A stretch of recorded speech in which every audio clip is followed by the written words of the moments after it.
Hey guys, it's me, Cherry. Welcome again dito sa ating channel. Kapag bago ka pa lang sa channel ko, please don't forget to subscribe.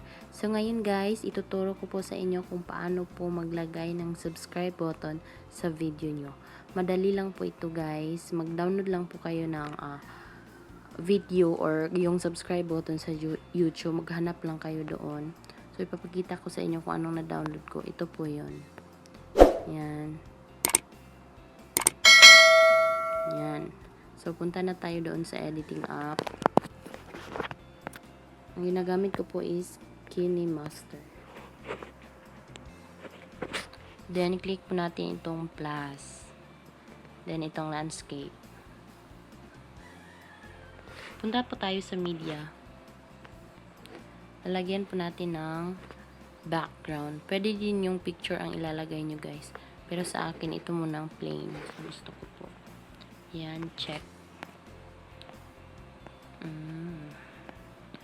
Then, check. Punta tayo sa layer at saka media. Video. Click natin yung green screen. Yan. Check muna. Play muna natin. So, may green screen siya. So, paano po natin tatanggalin yung green screen?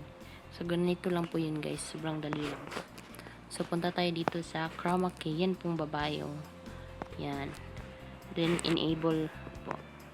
Yan. Nawala na po yung green screen. Play natin ulit.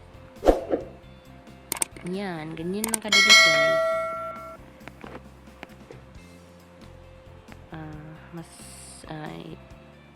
Depende sa inyo kung saan nyo prefer ilagay. Mas okay dito sa baba.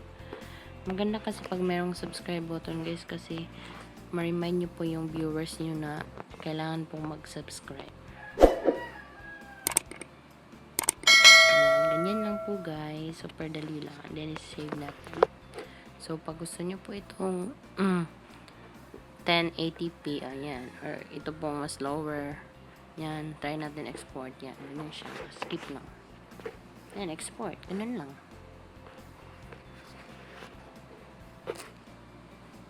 Ano siya? Punta tayo dun sa gallery. Photos rather. Yan. Ito na siya.